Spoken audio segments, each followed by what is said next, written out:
Ce jour-là, chacun à Beyrouth croit qu'il est lui-même visé. Moi, j'ai cru que c'était une nouvelle explosion contre moi.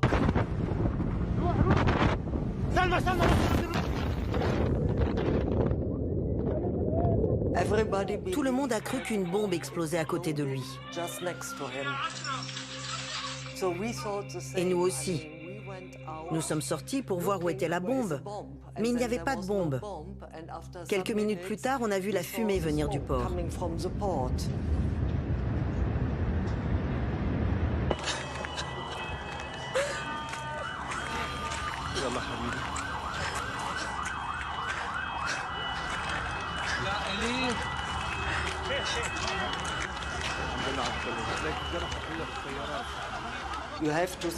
Il fallait le voir pour le croire.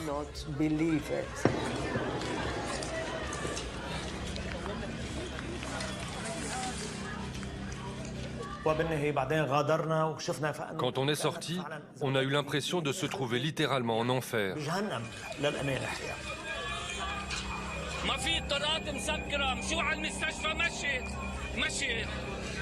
La ville rentrant dans un cercueil dont elle n'est pas sortie. That a massive explosion shook Lebanon's capital, Beirut. More than 100 people have died. More than 4,000 have been injured. Die Ursache ist noch nicht geklärt.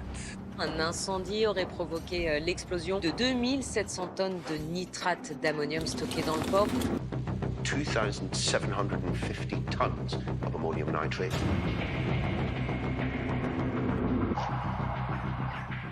Seul le Hezbollah peut faire débarquer du nitrate d'ammonium dans le port. Rien ne se fait au port de Beyrouth sans que le Hezbollah ne sache ce qui se passe. هاي النتوات هاي لحزب الله وحزب الله جابها وحزب الله مخزنها 6 سنين وحزب الله.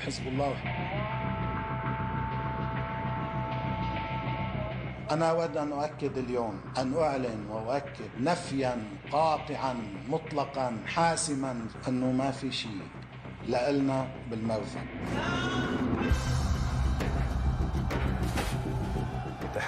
Le Hezbollah est un parti politique. C'est une organisation sociale.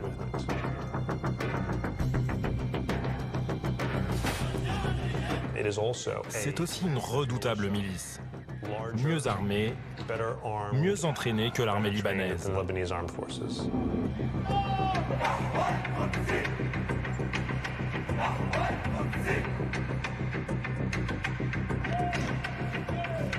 C'est enfin une organisation terroriste internationale.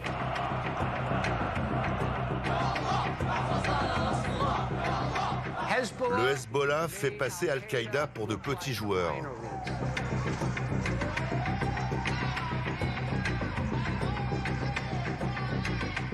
Pendant l'opération Cassandre, nous avons découvert que le Hezbollah fonctionnait comme un cartel de la drogue.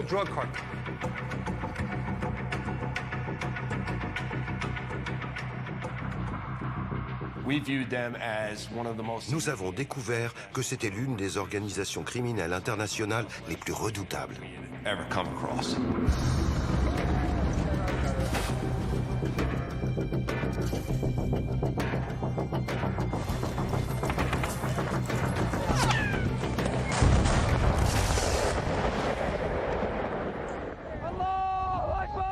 Le Hezbollah est dangereux. Il est fort, mais il n'est pas imbattable.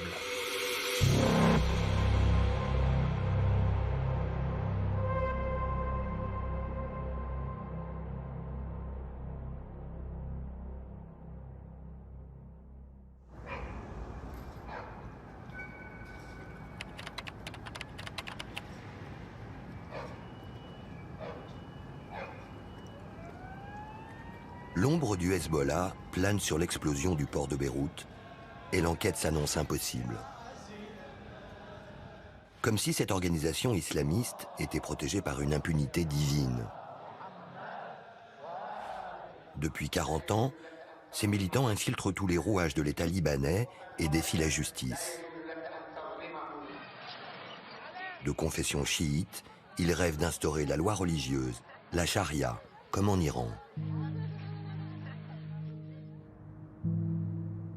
Pourtant, au milieu des années 2000, une poignée de policiers de la DEA, l'agence antidrogue américaine, ont tenté dans le plus grand secret de faire tomber le Hezbollah.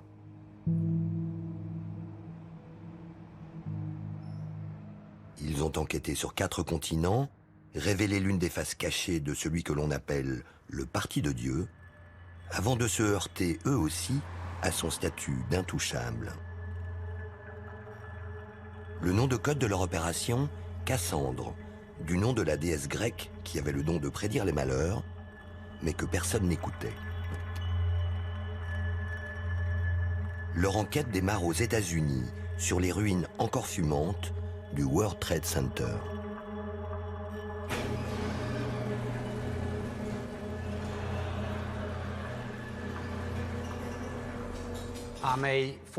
Je suis un ancien agent de la DEA, l'agence antidrogue américaine. J'ai travaillé pour la DEA pendant 28 ans. Elle a été créée pour lutter contre les organisations qui contrôlent le trafic de drogue.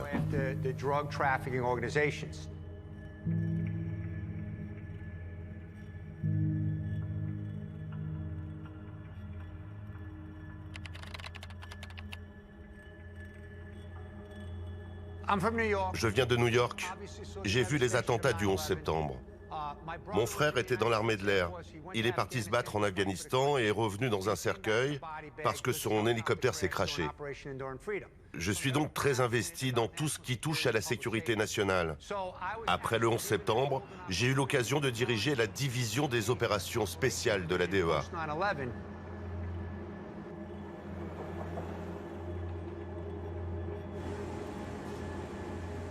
Jack Kelly est un agent de la DEA. Nous l'avons recruté à la division des opérations spéciales. À son arrivée, il a travaillé à la section Amérique du Sud qui se concentrait sur la Colombie. Il en est devenu le responsable.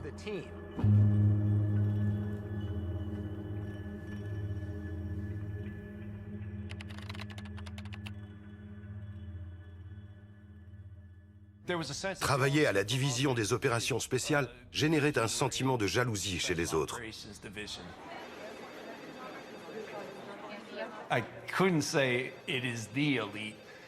Nous n'étions pas l'élite, mais plutôt l'épine dorsale de la lutte contre les cartels.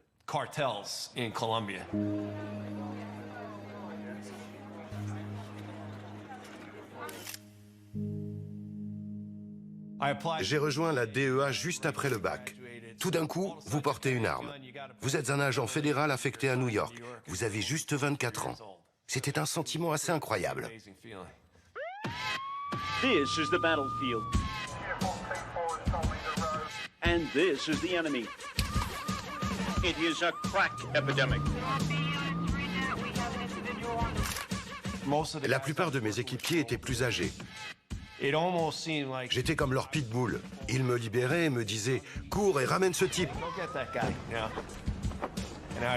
Et je partais dans de folles poursuites dans Manhattan. Certaines duraient plus d'1 kilomètre. J'ai toujours ramené ma proie.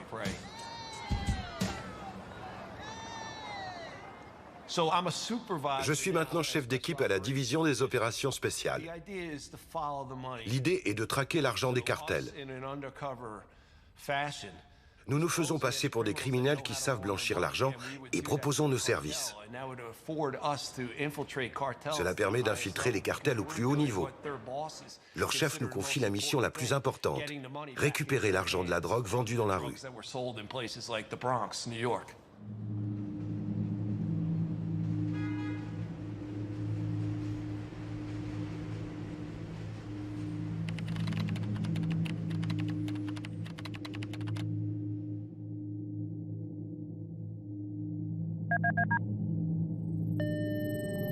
شو اخبارك؟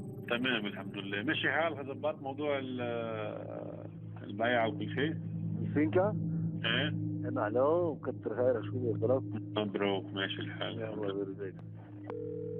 En Colombie, dans les écoutes téléphoniques, nous avons intercepté beaucoup de conversations en arabe. C'était complètement nouveau. En tant que responsable des opérations spéciales, je n'avais jamais été confronté à cette situation.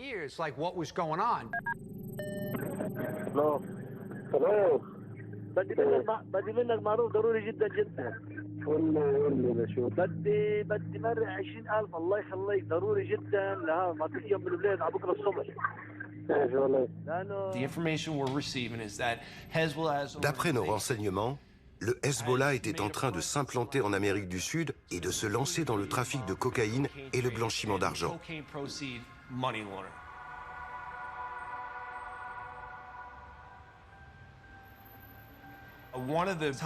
Dans les écoutes, l'un des principaux trafiquants parle arabe.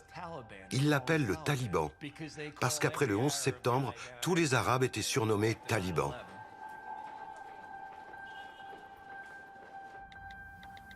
On fait des recherches dans nos bases de données et on découvre qu'il s'appelle Chekri Harb. Chekri Harb était déjà connu du gouvernement américain.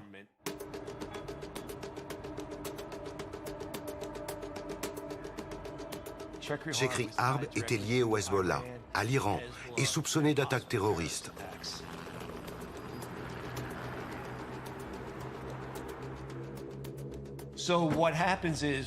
Donc, nous infiltrons nos agents. L'un d'eux s'appelle... Comme il est d'origine libanaise, il parle couramment arabe.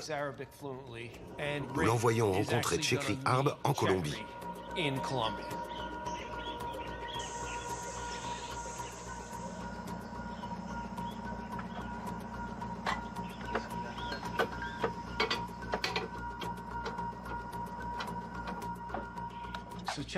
Chekri Harb confie à notre agent infiltré: je transporte des tonnes de cocaïne jusqu'au port d'Aqaba en Jordanie. Et de là, je les achemine en Syrie et au Liban.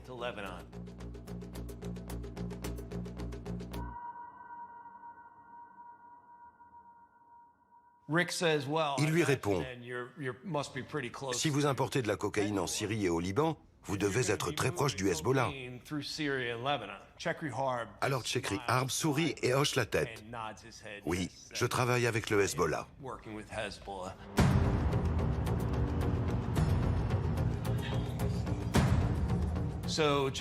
Puis il fait une proposition à notre agent. Nous avons 20 millions de dollars à blanchir. Vous pouvez faire ça pour nous? Notre agent répond: bien sûr.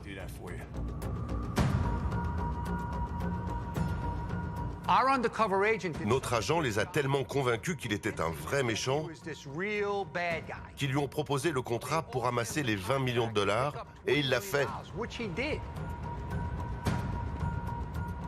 20 millions de dollars, c'est énorme. Je ne connais aucun autre agent qui ait collecté autant d'argent pour des trafiquants.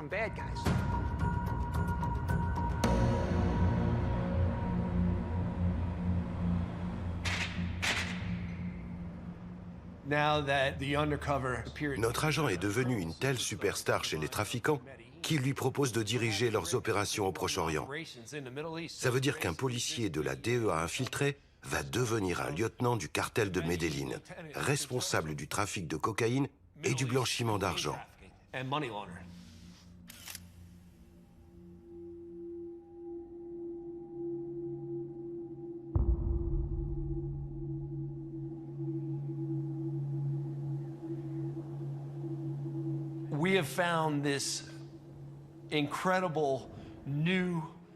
Nous avions découvert le lien incroyable entre les trafiquants de cocaïne colombiens et une organisation terroriste qui avait tué plus d'Américains que quiconque avant le 11 septembre.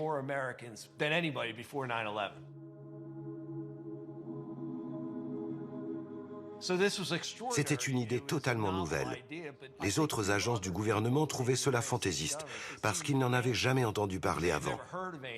La doctrine officielle était que le Hezbollah était trop religieux pour être impliqué dans le trafic de drogue.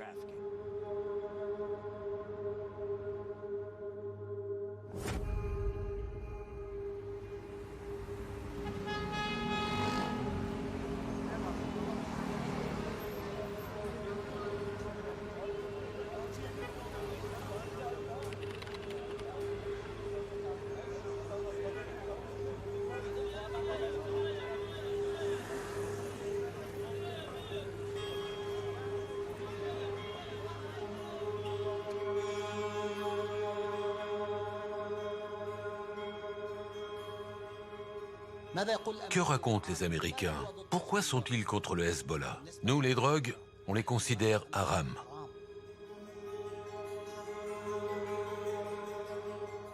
Selon notre religion, il est interdit d'en acheter, d'en vendre et d'en faire commerce.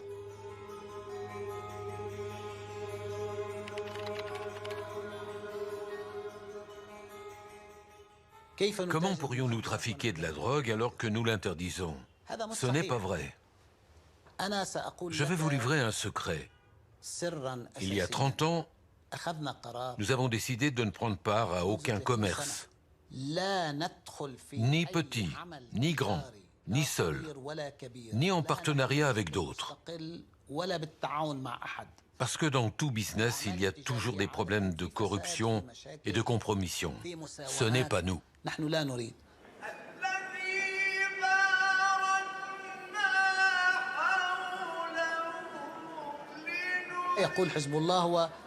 Les Américains affirment que le Hezbollah trempe dans la corruption et le blanchiment d'argent pour salir notre réputation et convaincre leur peuple qu'ils défendent le bien en s'attaquant à des terroristes, à des corrompus.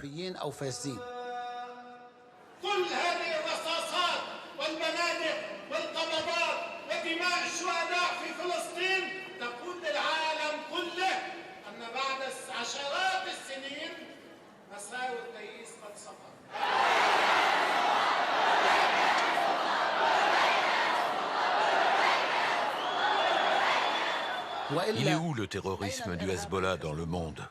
Il n'existe pas. Nous sommes des résistants.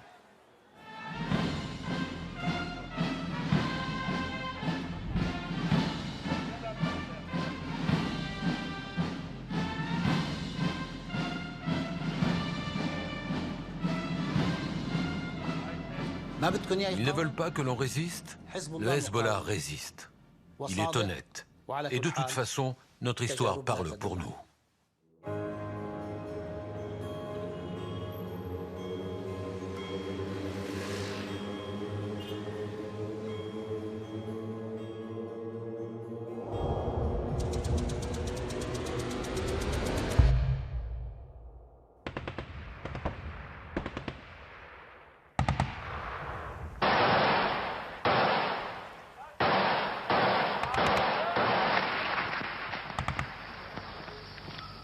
Les combats de Beyrouth ont pris une tournure plus violente, presque aveugle, car on ne sait plus exactement qui se bat contre qui.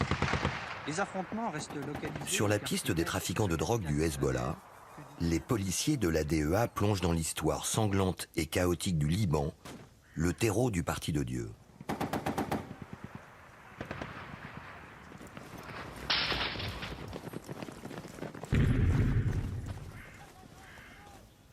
À partir de 1975, Beyrouth est ravagée par une guerre civile et religieuse qui oppose les différentes communautés. Chrétiens, musulmans sunnites, musulmans chiites, druzes et palestiniens s'affrontent dans une guerre sans fin.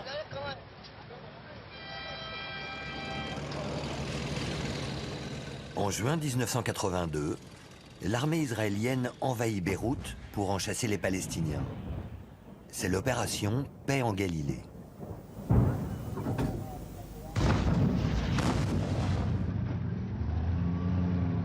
Le conflit menace le fragile équilibre du Proche-Orient.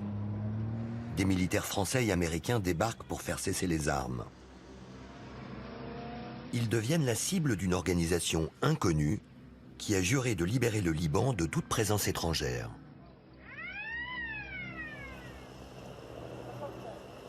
Débute ce qu'on appellera la sale guerre. En 1982, à la création du Hezbollah, je faisais partie des fondateurs.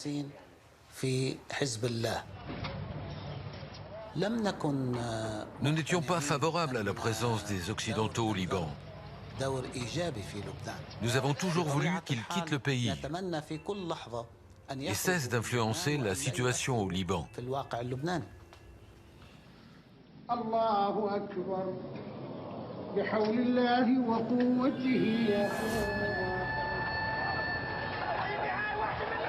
Beyrouth, à nouveau, ce soir endeuillée par un terrible attentat, mais cette fois, ce sont les Américains qui étaient visés, en leur propre ambassade. Aux dernières nouvelles, on parlait d'une quarantaine de morts.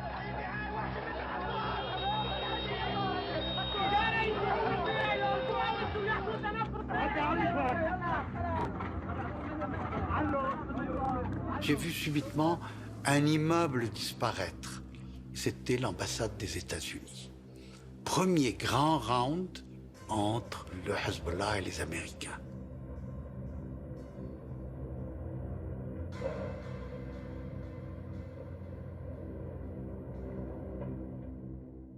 Les seconds attentats visaient la force multinationale qui était formée d'Américains principalement, mais aussi de Français, de Britanniques et d'Italiens.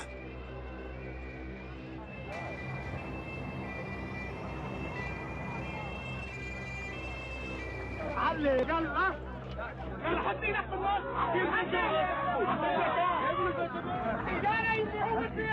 figured it had to have at least 2,000 pounds of TNT. It was observed coming at a high rate of speed from the south of the building, crashed through the gate and through the guard post, and then detonated inside the lobby. There's a crater down there about 30 feet deep and about 40 feet across.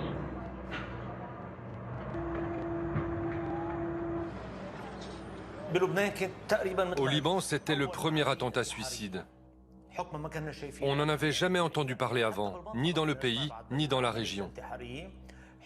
C'est le Hezbollah qui a importé cette technique d'attentat sur le sol libanais.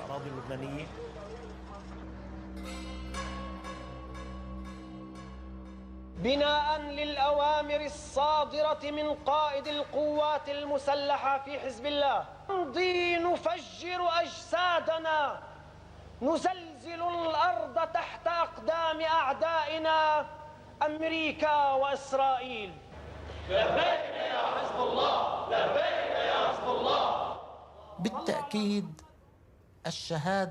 Le martyre est sans aucun doute le plus grand secret de notre succès. Parce que dans n'importe quel combat, ton adversaire cherche à te tuer, à te prendre la vie. Or, si pour toi, ce n'est pas grave de perdre la vie, ce qui compte, c'est de parvenir à ton but. Il perd toute emprise sur toi.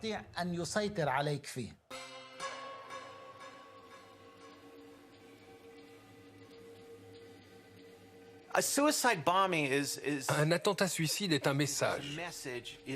Nous sommes plus intelligents, vous êtes une grosse bureaucratie et nous allons vous battre.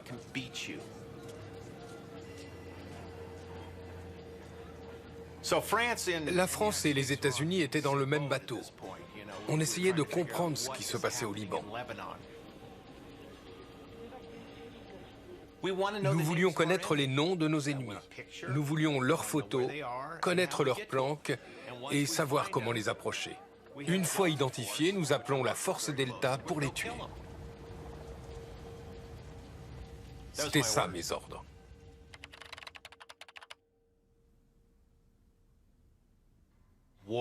La guerre, pour un agent du renseignement, ça provoque une montée d'adrénaline. En 1982-83, je me trouvais à la frontière libanaise. Et j'étais fasciné, car nous étions en guerre.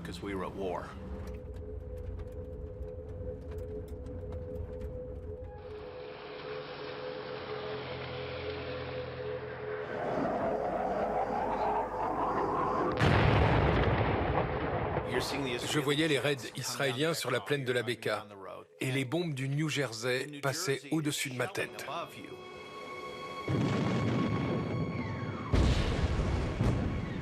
Ces bombes étaient aussi grosses que des bagnoles. C'était ça, mon arrivée au Proche-Orient.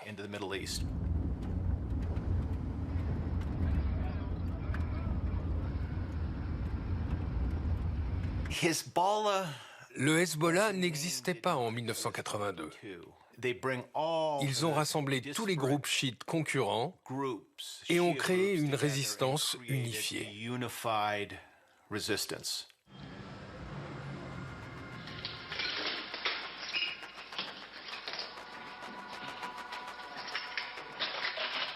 Nous ne voulions pas que l'occupant connaisse l'identité de nos combattants.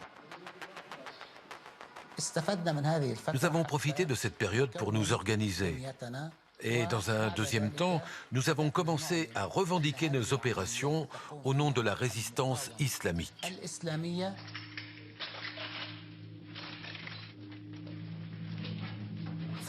Ce n'est qu'en 1985 que nous avons officiellement annoncé l'existence du Hezbollah.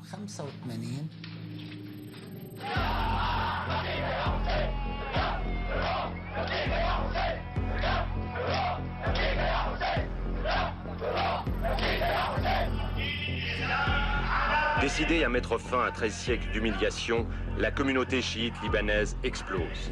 Aspirés dans le sillage de la révolution iranienne, les extrémistes musulmans libanais fondent un nouveau parti, le Hezbollah, en français, le Parti de Dieu. Les fanatiques, qu'on surnomme déjà les fous de Dieu, ne font aucun mystère de leurs intentions. Nous sommes les soldats de Allah et nous sommes épris de la mort. Nous voulons une république islamique, nous ferons du Liban un nouveau Vietnam.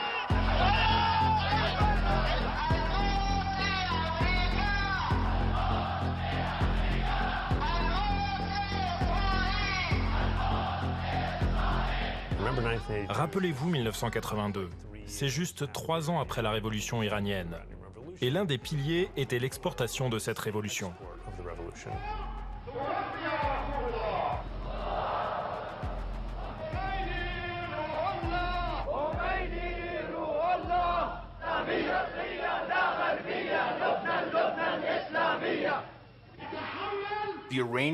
Les Iraniens sont venus au Liban et ont dit « Nous vous aiderons si vous formez un groupe de combattants. Vous savez tirer et manier les explosifs, on vous donne de l'argent, on n'intervient pas, alors allez-y. »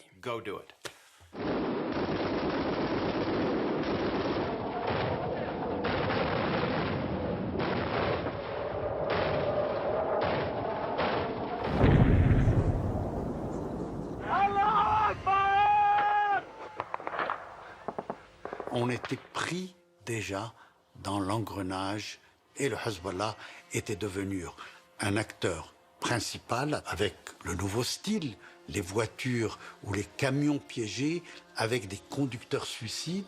Et ensuite, on est passé à une autre phase, c'est les prises d'otages.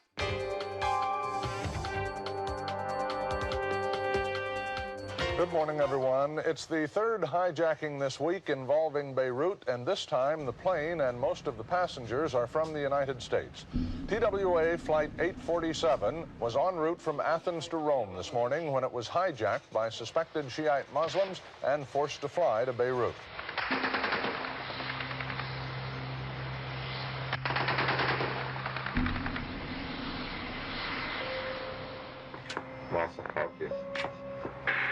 They are beating the passengers. They are beating the passengers. They are threatening to kill them now. They are threatening to kill them now. We want the fuel now. We're standing in front of the TWA Flight 847, only a few feet from the cockpit. I can see Captain John Tesfrake next to one of the gunmen in the cockpit. How do you feel? We'll ask you more questions when the engines are off. Captain Tesfrake, can you tell me what has happened to you and what's happening to you now?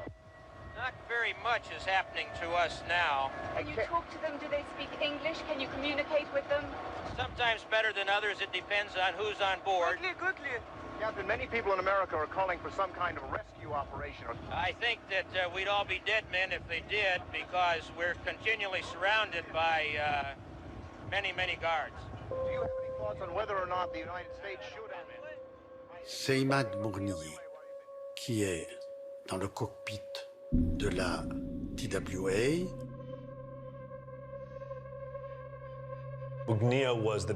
Mounier était le grand responsable des premières actions terroristes du Hezbollah.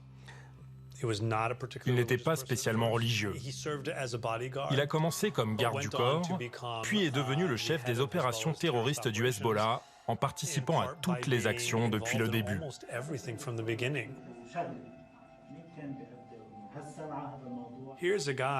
Il figurait en haut de la liste des ennemis à abattre du Mossad et de la CIA pendant des années.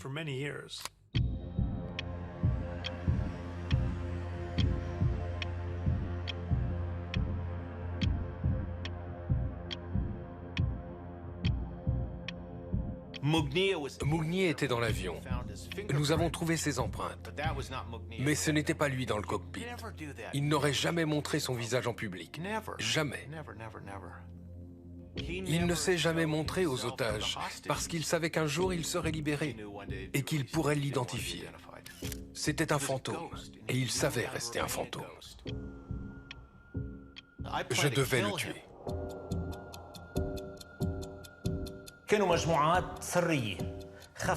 Tout son groupe était clandestin. On ne savait rien d'eux. Ils étaient peu nombreux, bien qu'ils aient commis des attentats d'envergure.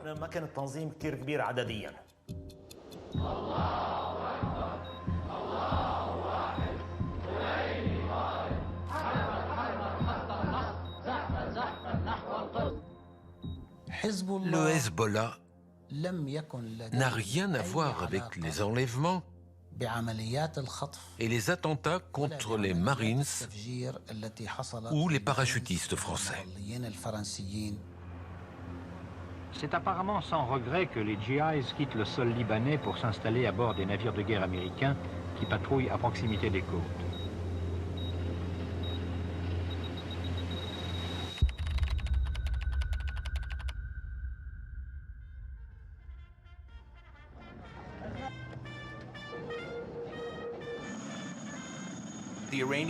Les Iraniens ont créé la plus puissante force militaire asymétrique de l'histoire moderne.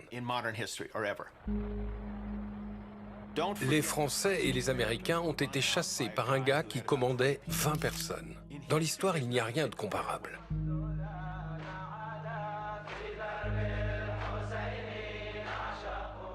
Imad Mougnier et le Hezbollah ont gagné. Américains et Français quittent le Liban, humiliés et meurtris par les attentats suicides et les prises d'otages à répétition. Mais cette sale guerre des années 80 a laissé des traces. Depuis, Washington a classé le Parti de Dieu comme organisation terroriste et Imad Mougnier est devenu l'homme à abattre. 20 ans plus tard, quand les policiers de la DEA lancent l'opération Cassandre, ils croient tenir enfin l'occasion de venger les morts de Beyrouth et d'éliminer leur vieil ennemi, Imad Mougnier. Une mission d'infiltration des réseaux de trafiquants du Hezbollah est organisée en Jordanie. Mais les agents de la CIA, les services secrets américains, voient d'un mauvais œil l'arrivée sur leur terrain de concurrents aux méthodes de cow-boy.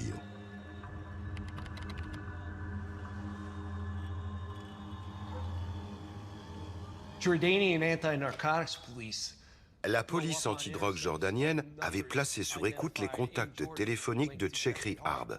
Une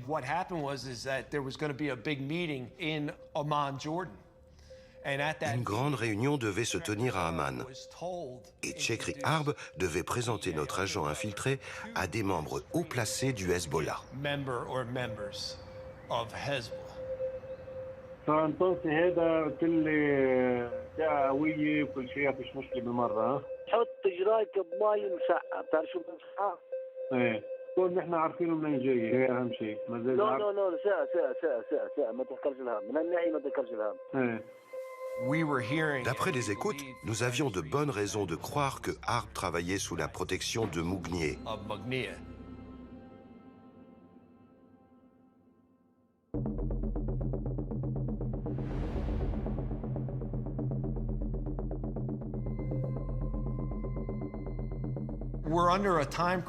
C'était une course contre la montre. Nos agents ne pouvaient évidemment pas transporter de la cocaïne pour le Hezbollah ni blanchir leur argent. Donc, cette réunion à Amman était notre unique chance de les démasquer.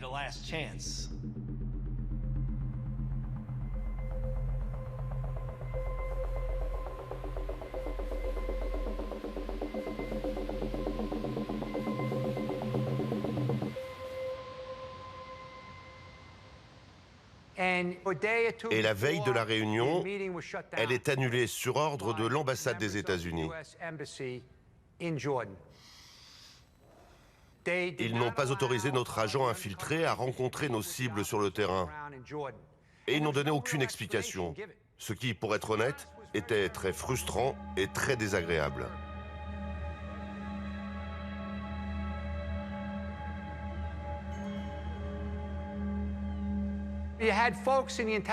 Certains agents de la CIA suivaient le Hezbollah depuis 30 ans et prenaient la DEA de haut.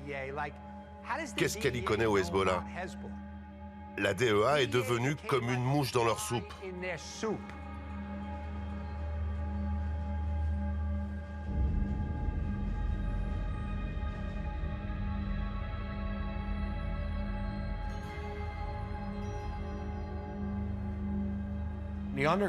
Après coup, notre agent a essayé de recontacter Chekri Harb, mais il n'a plus jamais répondu.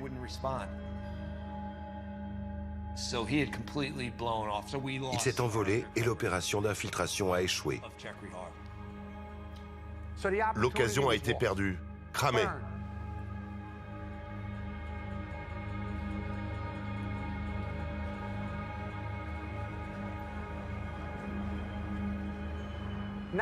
Non seulement c'était cramé, mais la vie de notre agent infiltré était maintenant en grand danger. En tant que chef des opérations spéciales, ça m'a foutu en colère.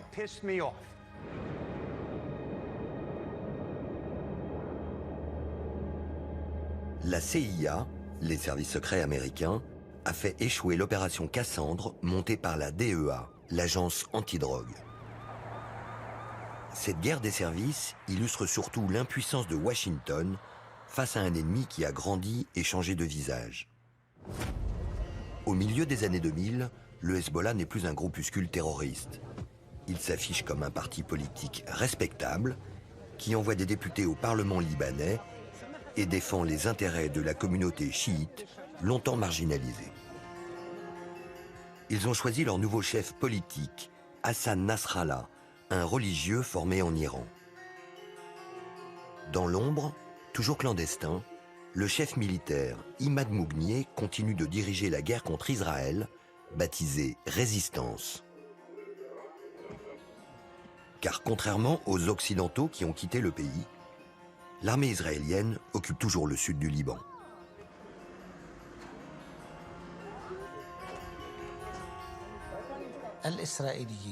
Les Israéliens et les Occidentaux ne connaissent pas la doctrine et les principes du Hezbollah.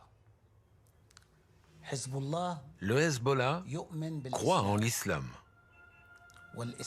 Et l'islam est fondé sur le djihad.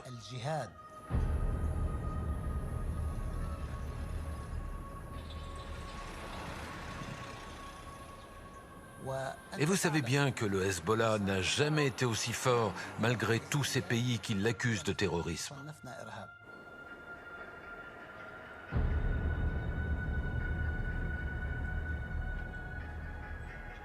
Nous n'avons besoin de personne. Tout ce que nous voulons, c'est récupérer nos terres et libérer notre pays.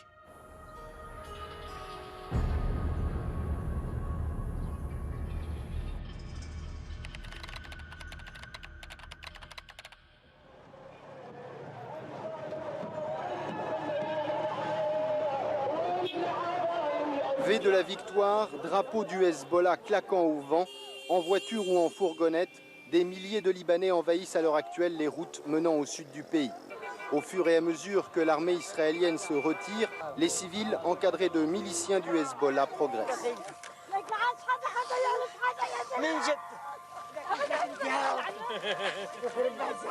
Pour la plupart de ces hommes et de ces femmes, cela faisait 22 ans qu'ils attendaient ce moment-là.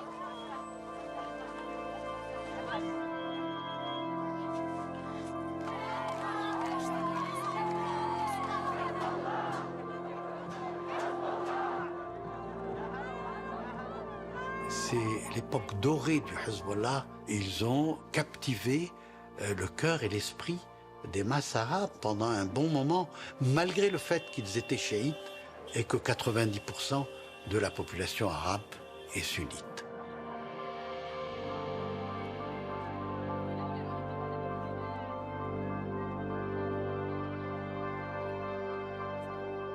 Vous devez regarder le Hezbollah comme Robin des Bois.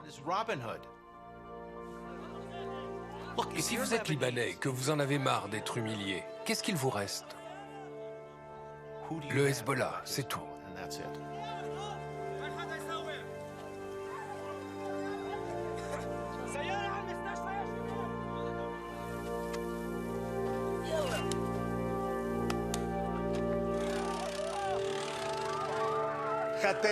Les enfants, les vieux, tout le monde s'est précipité comme un seul homme. Dans certains endroits, le Hezbollah a dû dire « Hé papy, doucement, attendez au moins que les Israéliens soient partis ».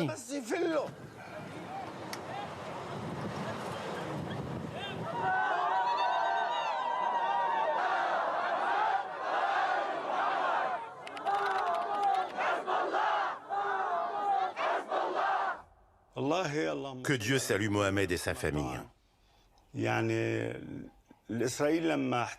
Lorsqu'Israël a occupé le sud Liban, nous étions des enfants.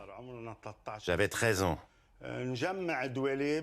On ramassait des pneus et on allait à la sortie du village à Douer, au sud Liban. Dès que l'ennemi israélien était à une vingtaine de mètres, on enflammait des pneus et on les balançait.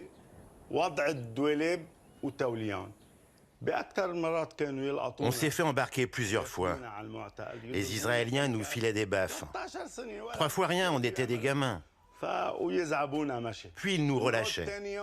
Et le lendemain, on recommençait. C'était ça mes premières actions.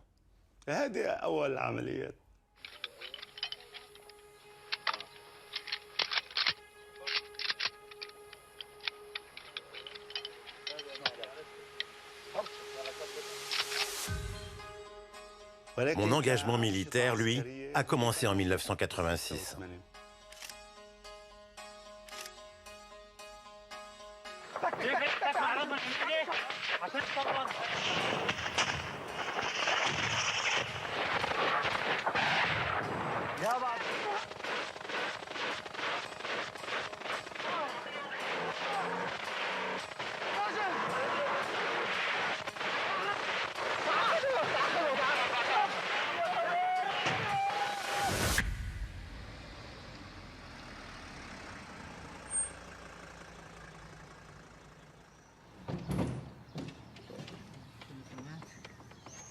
كله تمام اخبط بسكرها لها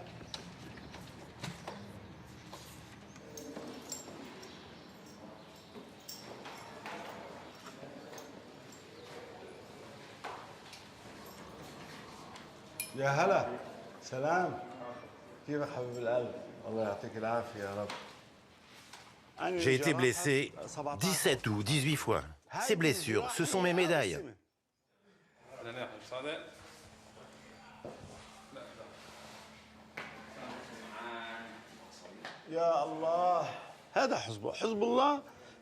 C'est ça le Hezbollah.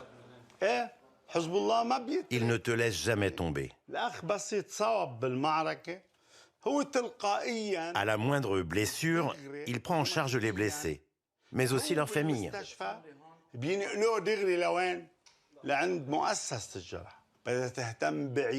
Il s'occupe de tout. يا زلمه خاف الله خاف الله يا زلمه احضر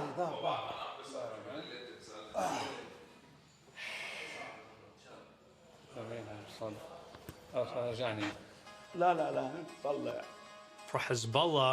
Pour le Hezbollah, les combats, la politique, la protection sociale créent une culture de résistance, la Mokawama.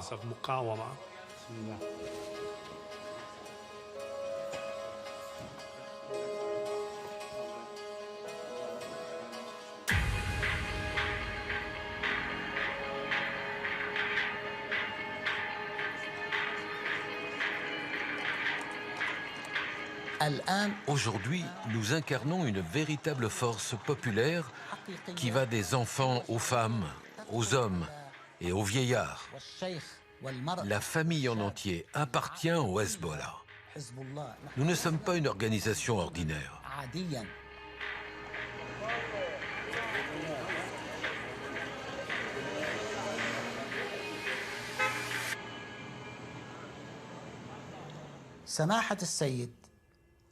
Le Sayed est le plus haut responsable politique, mais aussi militaire.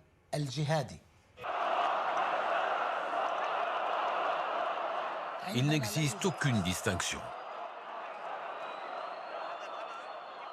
Hassan Nasrallah est un homme remarquable et redoutable. C'est un homme qui est un tribun hors du commun, qui a une langue arabe parfaite et donc qui peut s'adresser à tous les musulmans du monde.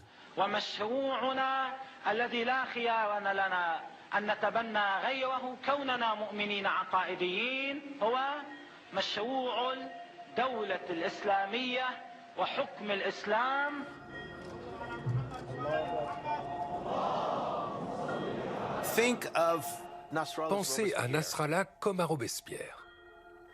Incorruptible, révolutionnaire, il a tout donné à la cause.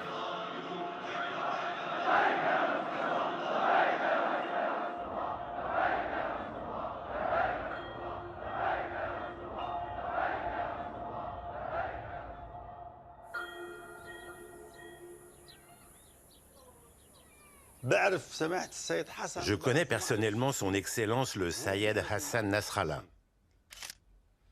Et lui me connaît personnellement aussi. Un jour, c'était avant 2000, je lui ai mis la main sur l'épaule. On nous a pris en photo.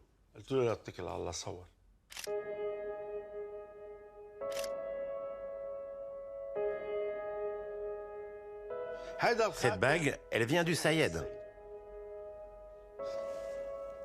Et cet exemplaire du Coran, il vient aussi du Sayed.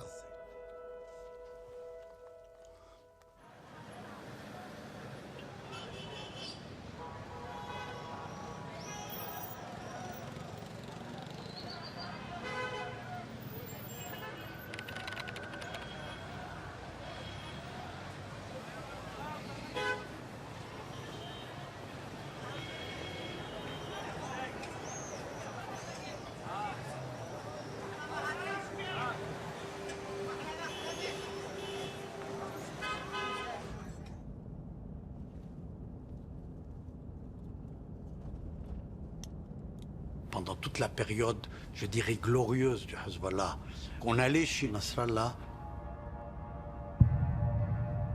Et je me souviens, on change de voiture. Puis vous sortez du garage dans une autre voiture. Vous ne savez pas très bien, on ne vous ferme pas les yeux, non. Mais vous ne savez pas très bien où vous êtes. Vous savez que vous êtes dans la banlieue sud.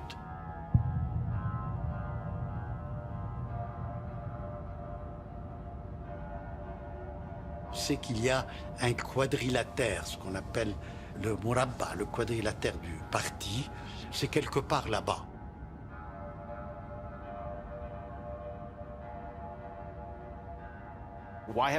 Pourquoi est-ce que les Israéliens n'ont pas réussi à le tuer? Parce qu'ils ne le trouvent pas. Il s'y connaît en téléphone, en drone. C'est un survivant, comme Mounier. Du même moule. Il est parfois très franc, parfois il affleure les sujets. Et là, vous devez savoir qu'il y a un peu ce qu'on appelle chez nous, dans les communautés musulmanes, je suis bien placé pour en parler, parce que les Druzes aussi la pratiquent, ce qu'on appelle la taqiyya. La taqiyya, c'est pas une duplicité, mais on affiche une sorte de bienséance, qui ne dit pas toujours toutes les vérités. On ne voyait pas encore en lui l'ogre qui allait dévorer le Liban plus tard.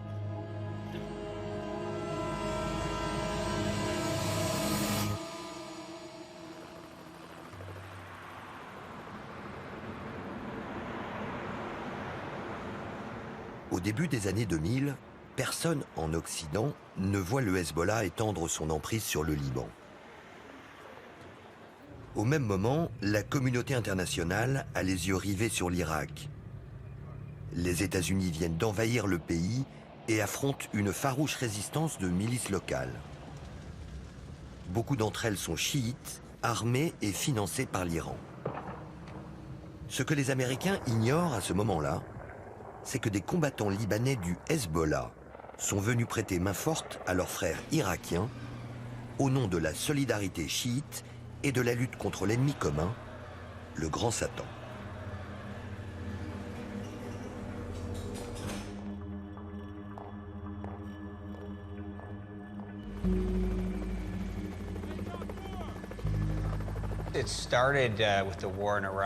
Tout a commencé avec la guerre en Irak et mon engagement comme conseiller du commandement des opérations spéciales pour lutter contre les engins explosifs artisanaux.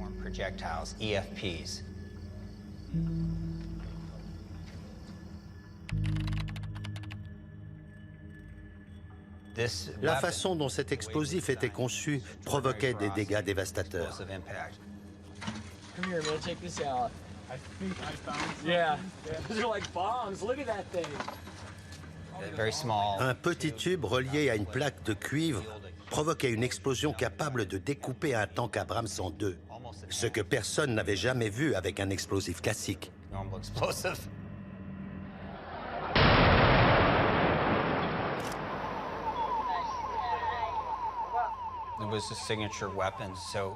Cette arme portait une signature. Cela prouvait que le Hezbollah était sur le terrain. Hezbollah instructors train approximately 20 to 60 Iraqis at a time, sending them back to Iraq, organized into these special groups.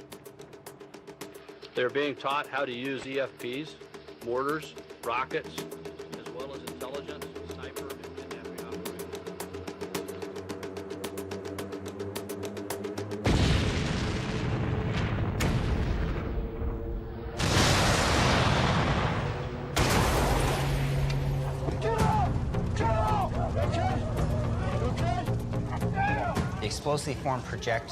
Cette nouvelle arme utilisée en Irak contre les soldats américains avait été conçue par le Hezbollah. Et l'homme qui l'avait créée était Imad Mugnier.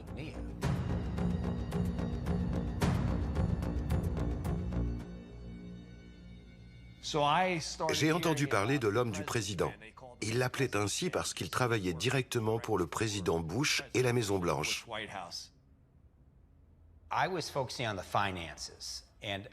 J'enquêtais sur les circuits financiers et je savais qu'une grande partie de l'argent utilisé pour fabriquer ces explosifs venait de bureaux de change libanais.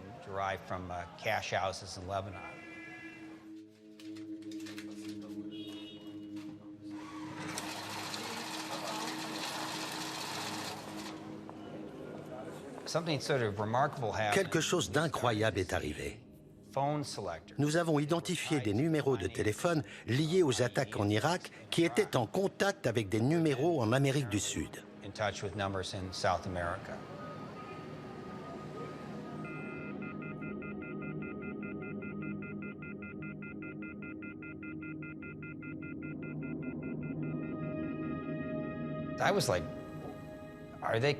Je ne comprenais pas pourquoi ils appelaient la Colombie. C'était très bizarre. Mais ça a continué.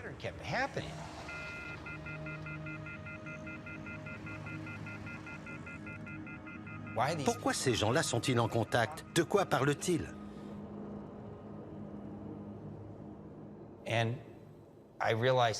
Et soudain, j'ai compris. Est-ce que ces types font appel à des trafiquants de drogue colombiens pour financer leurs opérations en Irak? J'ai eu un flash, parce que je connaissais les circuits de blanchiment de l'argent de la drogue.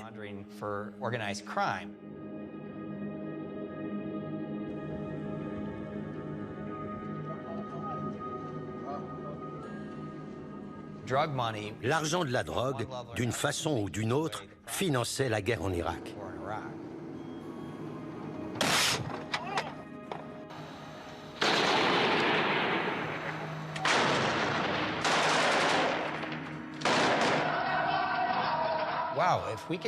Si nous pouvions tracer cet argent, remonter jusqu'à la drogue, arrêter les trafiquants et démanteler leurs filières, nous pourrions vraiment porter un coup fatal aux opérations du Hezbollah en Irak.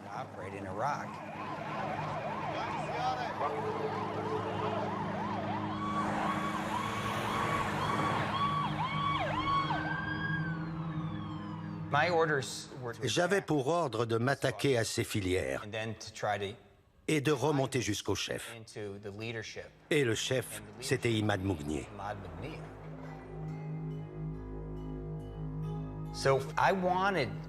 Je voulais le faire tomber. Le Hezbollah développait son réseau mondial qui générait des milliards de dollars. On devait agir.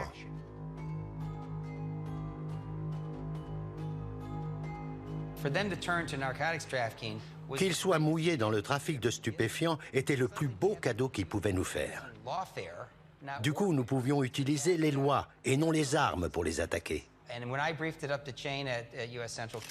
Et quand j'en ai parlé à l'état-major, au général Allen et au général Petraeus, ils m'ont dit « Idée géniale !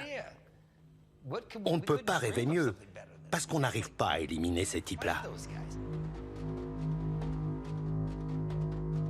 L'implication du Hezbollah dans la mort de soldats américains en Irak sonne comme une déclaration de guerre pour Washington et relance l'opération Cassandre. La DEA, l'agence antidrogue, obtient carte blanche pour s'attaquer au Parti de Dieu, au nom de la sécurité nationale. Je voulais m'en prendre à leur argent, à leur réseau, à leurs banques. C'étaient des criminels. Nous devions le révéler au monde et à leur propre peuple.